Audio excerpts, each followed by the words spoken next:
수고하셨습니다. 다시 한번 말씀드리는데 이 위원장은 우리 이재명 정부 첫 국무총리 후보자를 인사청문하는 이런 회의에 있어서 회의 운영을 원활하게 하고 회의장 질서를 유지할 책임이 있습니다. 그래서 몇 번 강조를 했고 위원님들께서 적극적으로 협조를 해주시길 부탁을 드렸고, 특히 여야 관계없이 모든 위원님들이 정당하게 활동할 수 있도록 위원장이 지켜줄 그런 책무가 있기 때문에 위원 상호 간에 예우를 다하고 존경하면서 운영되기를 바라서 위원 간의 이런 공격적인 언사, 특히 위원이 이렇게 모욕을 느낄 그런 언사는 자제해 주실 것을 강조를 했고, 그런 일이 반복된다면 위원장으로서 조치를 하지 않을 수 없다는 그런 경고를 여러 차례 했는데도 이런 걸 자꾸 무시해서 발언하는 데 대해서 심히 유감스럽다는 말씀을 드립니다. 그래서 위원장도 지금 인내를 하는 데까지 하고 있지만 언제까지 인내할지 모르겠다 하는 말씀을 드립니다. 위원님들의 적극적인 협조를 다시 한번 부탁드립니다. 방금 우리 후보자께서 AI의 가장 중요한 세 가지를 말씀을 해주셨고, 그리고 이제 우린 데이터 같은 게 좀 중국에 비해서 우린 활용할 데이터가 상당히 부족한 그런 상태고, 그러니까 빅데이터를 어떻게 잘 활용하게 할지 이런 걸 뒷받침을 해야 될 것으로 생각되고요. 같이 이 공동으로 활용할 수 있는 그런 데이터를 공유하는 그런 시스템을 좀 만들 필요가 있다 하는 말씀을 드리고요. 네. 전력 문제, 이 AI, 빅데이터 이런 것들이 전력을 막대하게 이용하잖아요. 이 전력이 없으면 우리 AI 발전시킬 수 없는 거 잘 알고 계시잖아요. 그죠?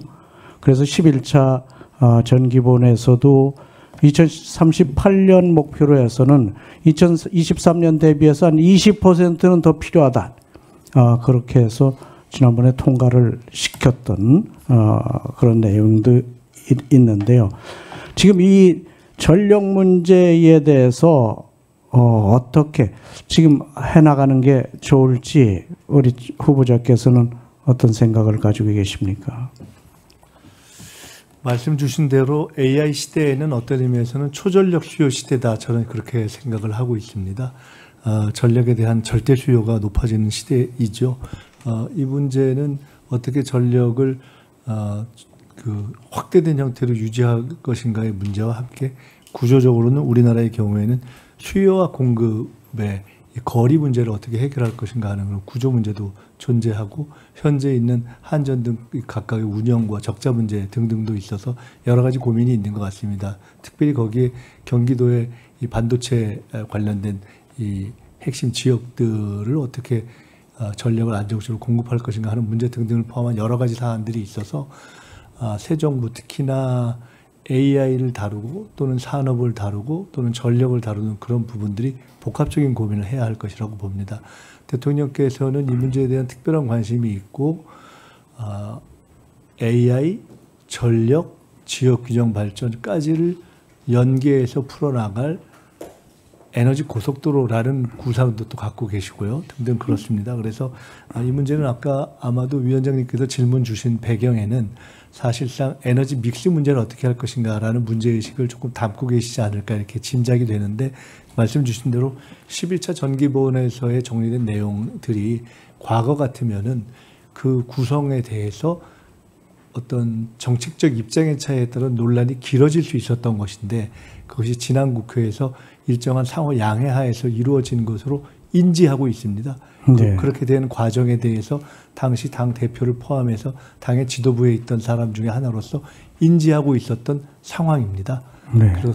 그것을 인지한 후에 큰 방향에 있어서 전 세계적으로 아리백 등을 포함해서 에너지 믹스, 그다음에 재생에너지의 확대라는 방향은 그 방향으로 가야 되는 것이 맞고, 그렇게 조정했죠. 네, 그래서 일정하게 반영되어 있는 면도 있고 그리고 그러면서도 이제 이 어떻게 하면 탈탄소 문제를 하고 기존의 원전 문제를 어떻게 할 것인가 등등의 몇 가지 쟁점이 또 남아 있는 것은 잘 아시지 않습니까? 어쨌든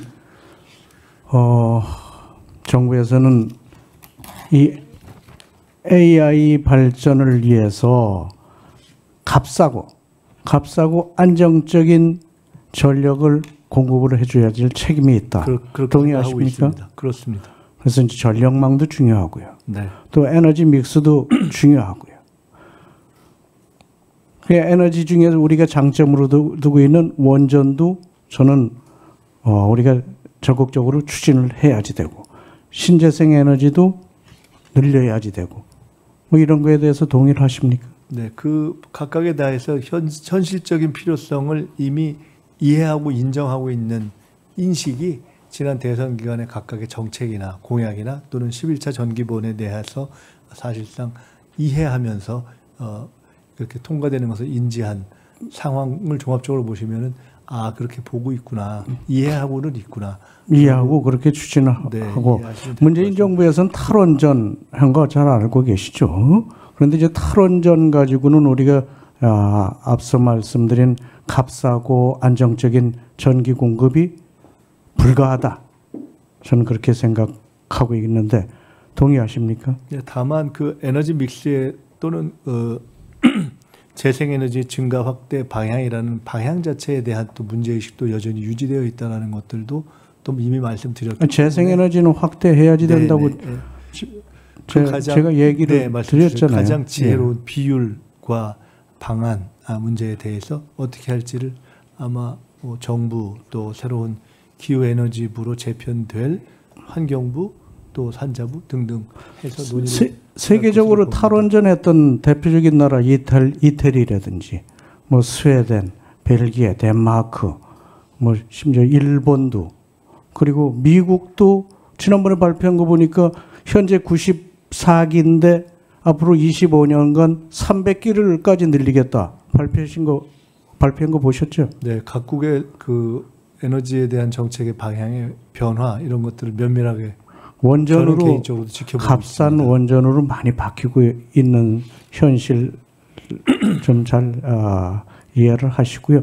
특히 우리나라 같은 원전의 강점이 있기 때문에 원전 수출을 할 수 있는 그런 나라입니다. 원전 산업도 발전시키고 앞으로 수출을 하려면 우리 내부에서 원전의 생태계를 잘 구축해 놔야지 된다 하는 말씀을 드리고 우리 후보자님도 동의하시는 걸로 그렇게 이해하면 되겠습니까? 네, 포괄적인 방향 말씀 주신 것을 유념하겠습니다. 네. 그래서 이재명 정부에서는 탈원전 하겠다 이런 얘기는 안 나오겠다. 탈원전이라는 용어는 지난 대선 기간에 가급적 사용하지 않았던 것으로 저는 기억합니다. 아니 가급적이 아니라 앞으로도 네, 탈원전은 아니다. 그런 용어는 사용하지 않았던 것으로 저는 기억하고 11차 전기본 2기 늘리는 것도 적극 추진한다. 이렇게 알면 되죠. 일단 11차 전기본은 현재 이미 통과된 상태. 예. 입니다. 2기. 예, 대형 그렇게 2기. 이해하고 있습니다. 네. 이해가 아니라 그렇게 추진한다. 이렇게 알고 있으면 되죠. 네? 예, 그렇게 이거 전기본은 통과된 것이니까요. 예. 네. 자,